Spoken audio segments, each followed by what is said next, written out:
Hello everyone, it's Nate, also known as Big MC Nate, back again with another video.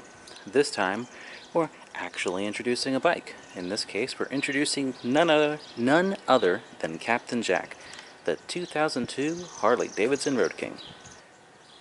So, 2002 Harley Davidson Road King. I could sit here and bore you and myself with the specs, but I'm actually going to tell you more about the bike, how I acquired it, and what my plans for it are. I'm going to tell you more about how I got this bike while I clean it. I went on a 175-mile ride through West Virginia yesterday and managed to get the bike pretty filthy looking.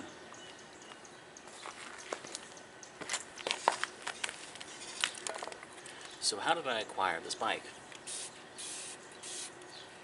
Well, I was looking for a Coleman coffee pot.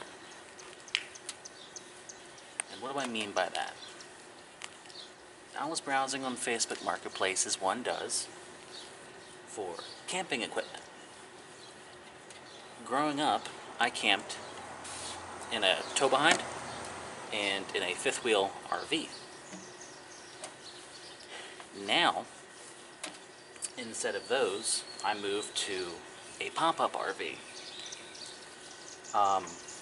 My partner and I were done with the pop-up. Just too much effort to set up and break down. So we switched to tent camping.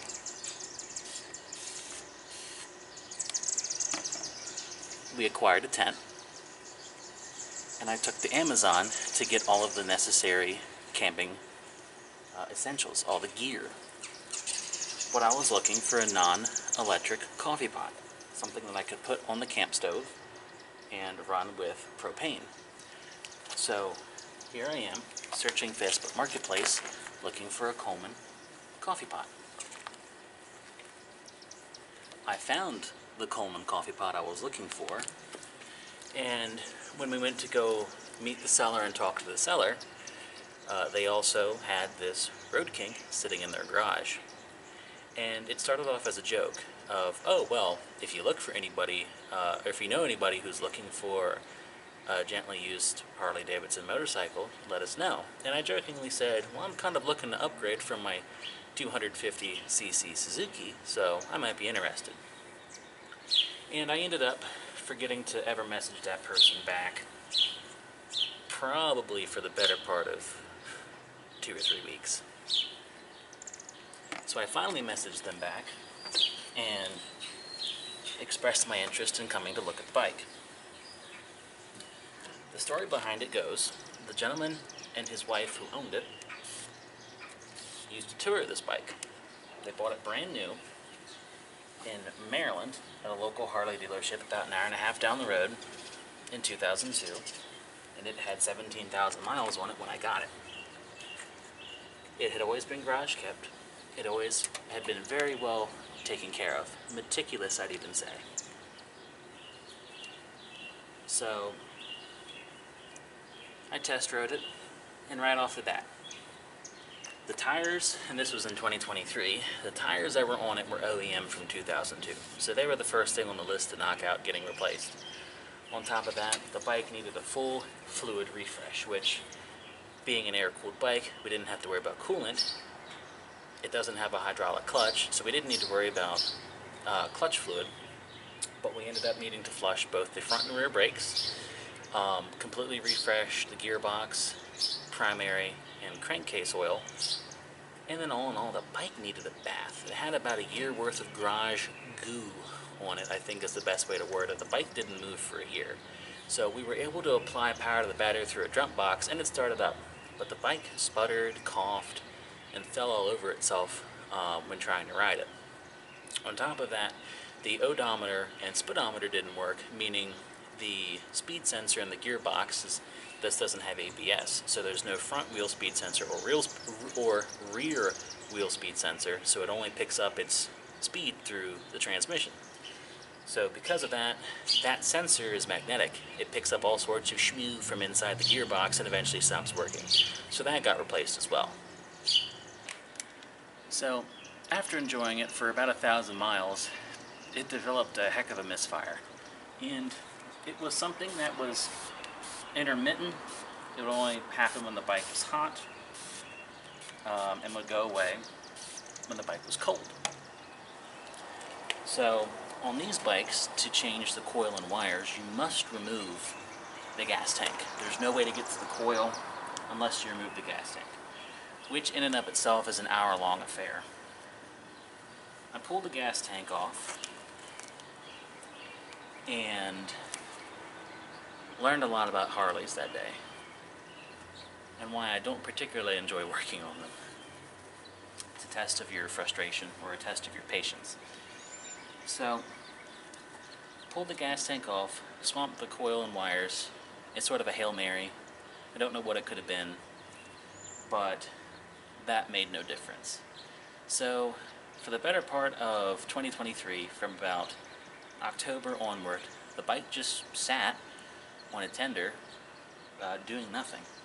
I failed to mention earlier that I also replaced the battery. The battery was from 2011, failed to hold a charge, and a lot of the hiccuping and stuttering and bucking that this bike did when I first rode it, it couldn't produce a solid 12 volts of power to all the different computers on board, because this is a fuel-injected bike.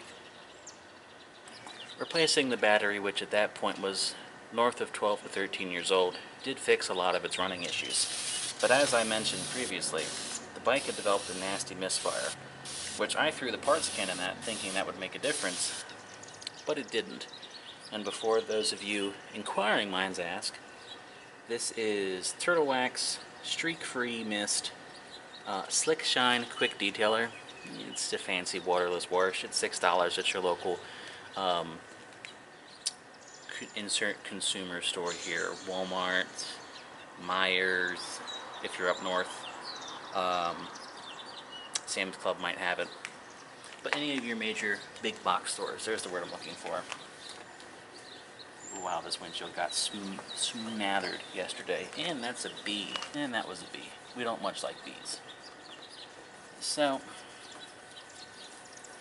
the bike sat for the better part of late last year until early this year, when I saved up enough money, not knowing what was wrong with it, but when I had comfortably saved up enough money in my mind to take it to one of the Harley dealerships around here to get it diagnosed. What they ended up finding, in under an hour, mind you, was one of the fuel pump wires, or one of the fuel injector wires, rather, inside of the cable management, like the little sheathing that Harley puts all the cables in, had separated internally. So the wire had frayed internally, and through the jacket of the cable, there had been no way to see it. They found it almost instantly. This particular mechanic I work with at a Harley Davidson dealership up in Pennsylvania has been working on twin cams since they were new. He's informed me that this is not a new issue. It's a pretty well-known issue for some of the early twin cams. At least they were the fuel-injected twin cams. This is a 2002. This is when they would have put the Delphi systems. Road Kings would have had two fuel injection systems on them. You had one from Magneti Marelli, which, according to a lot of Harley people out there, are cursed systems. And then you've got the Delphi systems, which are much more reliable, much more consistent, and you can still get parts for.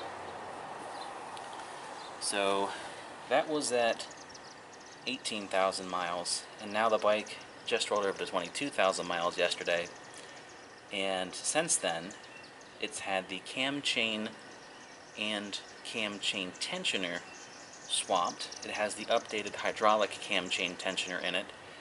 The original cam chain tensioners had an issue of just spontaneously blowing apart internally and taking your motor out with it. So, yeah, I didn't want to, as the young kids say nowadays, I say that and I'm 26, FAFO. So we got that done before we put any serious miles on it this year. And as these windshields get older, there's eventually grime on here that just won't come out or won't come off. So getting these older OEM windshields clean is really just a a testament to one's stubbornness to get it clean. Now, what I always do, especially with this clip-on windshield extension, which I literally just put on yesterday, didn't bother making a video about it. It was just going to be me rambling, like this video's turned into. I always hit these windshields with Rain-X. Maybe that's in frame, who knows. I know this isn't glass, but I have noticed it make a difference in filling in some of those pores and helping water bead up and roll off the windshield a bit better. So we'll use the reverse side of my microfiber towel for this part. I was prepared for this scene. I covered up my license plate like some of the other famous YouTubers do. Although, it's an 02 Road King. You've already seen it. If you have a photographic memory, you'll probably know it's me on this thing anyways. In my adventures yesterday, Google managed to route myself and my buddy Chris, he rides a Vulcan 750, an 01 to be exact.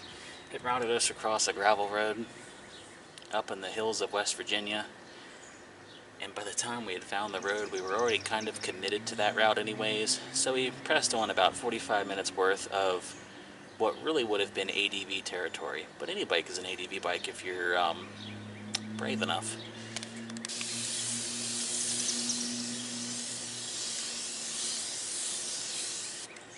We're not brave, just stupid.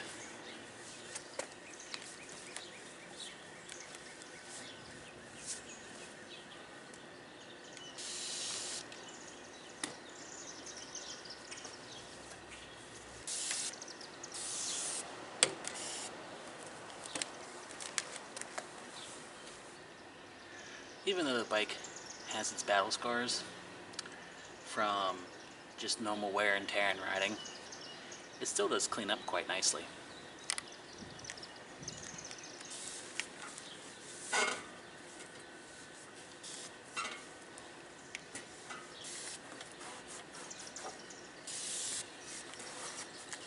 To highlight more about the cam chain tensioner, if I recall correctly, it hides behind this cover.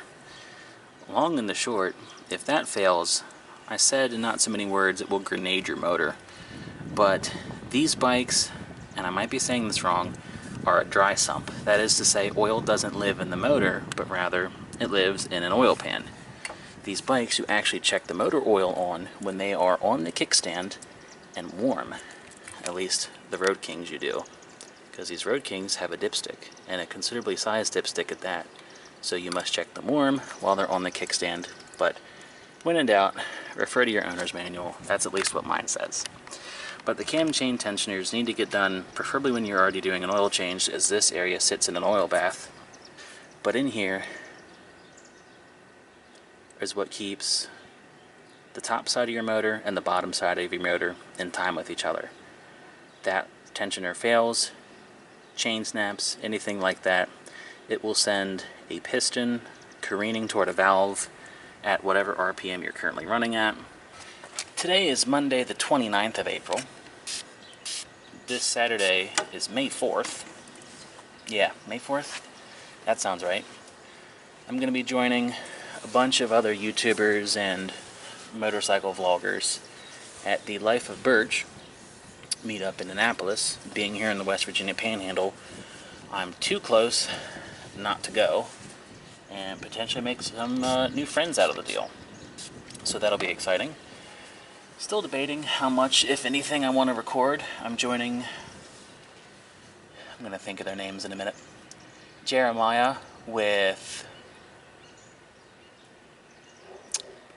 I'm blanking on his YouTube channel now.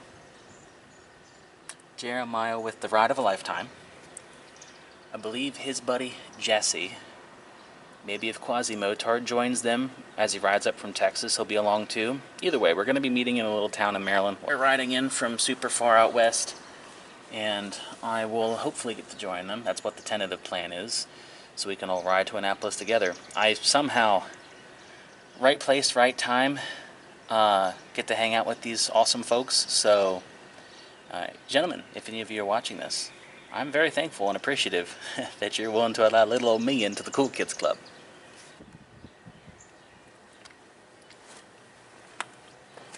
I try not to dive into too much personal stuff on this channel. I just like to keep it as is, but eventually you will learn my personal opinions. I've always been of the belief, I don't care what you ride, whether it's got 2 wheels, Harley, Honda, Kawasaki, Suzuki, KTM, you name it, I don't care. As long as you are on 2 wheels, or heck, even 3 wheels, like Can-Ams,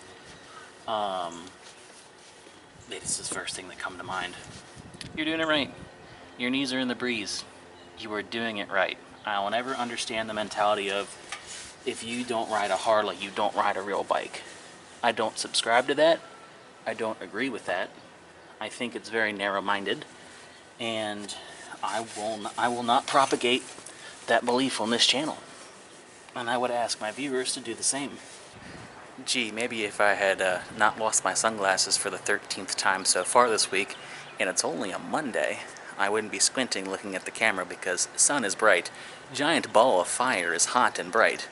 We're getting treated to an early dose of summer in the West Virginia Panhandle this time of year, so I'm looking forward to it and obviously taking advantage of it. So anyway, that's all for now. If you liked this video, give it a thumbs up. If you didn't like this video, give it a thumbs down, but be certain to tell me why in the comments. If there's something you'd like to see on either this or the Suzuki, drop me a comment. Don't forget to hit the little bell icon to get notified when I upload a YouTube video. And until next time, take care.